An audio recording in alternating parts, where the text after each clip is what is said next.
When I came back from the client meeting, the fifth floor was empty. Our desks, computers, even the plants we'd kept alive through endless late nights, gone. In their place, a sleek new setup gleamed under the sunlight, perfectly arranged for the company's new star, Kyle. My team was huddled by the elevator, pale, silent. They'd been told we were being moved downstairs, to the basement, no windows, broken air conditioning, storage boxes stacked against the walls like a prison. Greg, our boss, stood in the hallway, arms crossed, smirking. "Client-facing teams need the best offices," he said. "You'll manage fine in the basement." I didn't argue. I didn't shout. I just looked at my team and said, "Pack your bags." They thought I meant for the basement. I didn't. Flashback. The first time I met Greg.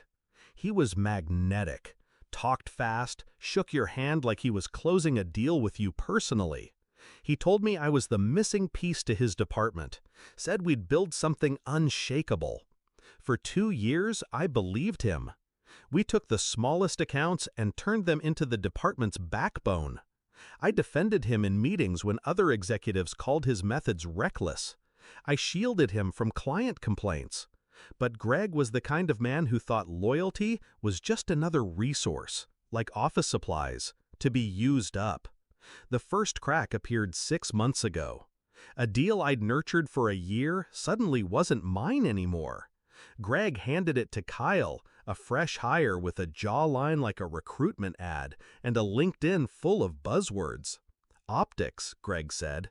"You're better with the small stuff." Then came the sudden restructuring. My budget was cut in half without warning. Promises of promotions evaporated. And slowly, my team's work started appearing in presentations with Kyle's name on it. The basement move was the final insult. But by then, I was already halfway through my plan. I'd spent the past 3 months building something quiet, off the company radar, a consulting branch under my own name. I wasn't poaching clients, not yet. I was building trust, offering informal advice, helping them solve problems Greg didn't even know existed.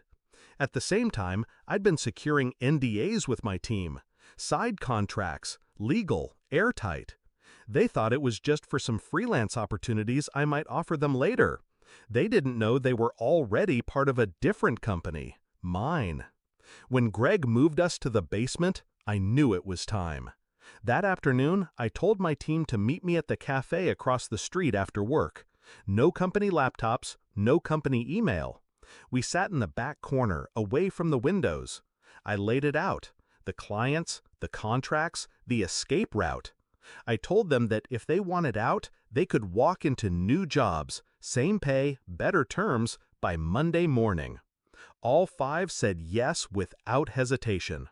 Execution began that weekend. I filed my resignation quietly on Friday night, set to take effect Monday at 9 a.m. But I didn't send it to Greg.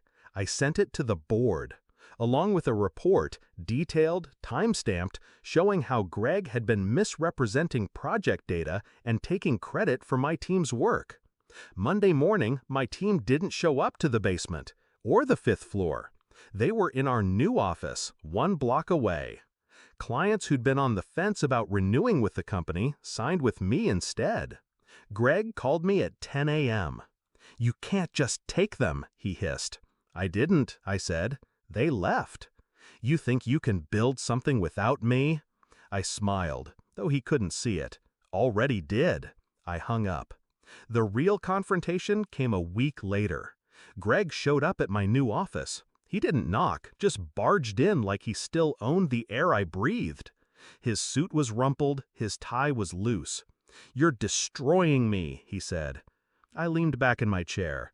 "No, Greg, you destroyed yourself the moment you decided Kyle was worth more than the people keeping you afloat." His jaw tightened. He glanced around at my team, now working in sunlight, laughing, talking. He saw what I'd built, and that it was already bigger than the cramped little empire he'd stolen from me. "You'll regret this," he said. I met his eyes. "No, you will." He left without another word.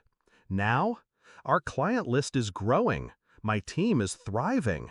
And Greg's department? I heard they moved them to the basement last month. Kyle's gone. Took another job after his big accounts mysteriously dried up. Greg is fighting to keep his title, but the board knows the numbers. They know the truth. I've learned something about revenge. It doesn't have to be dramatic. It doesn't have to be loud. It just has to be complete.